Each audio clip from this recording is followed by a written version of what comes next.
Nashik police आयुक्तालयातील Adgaon police Thane हद्दीत 9 मे 2026 रोजी रात्री सलून व्यावसायिक जयवंत यशवंत पवार यांच्यावर धारदार शस्त्राने हल्ला करण्यात आला होता। त्यात त्यांचा मृत्यू झाला। हल्ला करणारा तेथून फरार झाला। याबाबत आडगाव पोलीस ठाण्यात खुनाचा गुन्हा दाखल करण्यात आला। वरिष्ठ पोलीस निरीक्षक उमेश पाटील यांनी त्वरित हल्ला करणाऱ्याचा शोध लागावा म्हणून पथके तयार केली। या पथकातील गुन्हे शोध पथकाचे पोलीस अधिकारी अंमलदार यांनी अथक परिश्रम घेत गोपनीय माहितीवरून मध्य प्रदेशच्या इंदोर येथे पोहोचून स्थानिक गुन्हे शाखेचे पोलीस अंमलदारांना सोबत घेत इंदोर येथील सिल्वर मॉल येथून हल्ला करणारा राजेंद्र विठोबा काकवीपुरे राहणार येवला नाशिक यास जेरबंद करत नाशिक येथे आणले।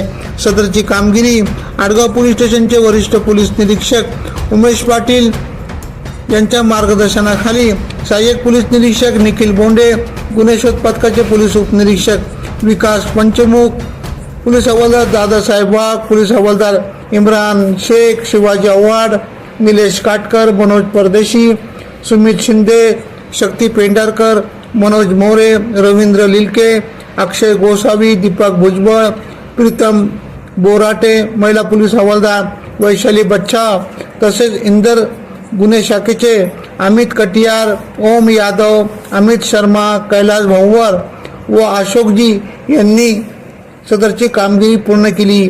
याबाबतचा पुढील तपास सहाय्यक पोलीस निरीक्षक सतीश जगदाळे करीत आहेत। नाशिक जिल्हा कायद्याचा बालेकिल्ला।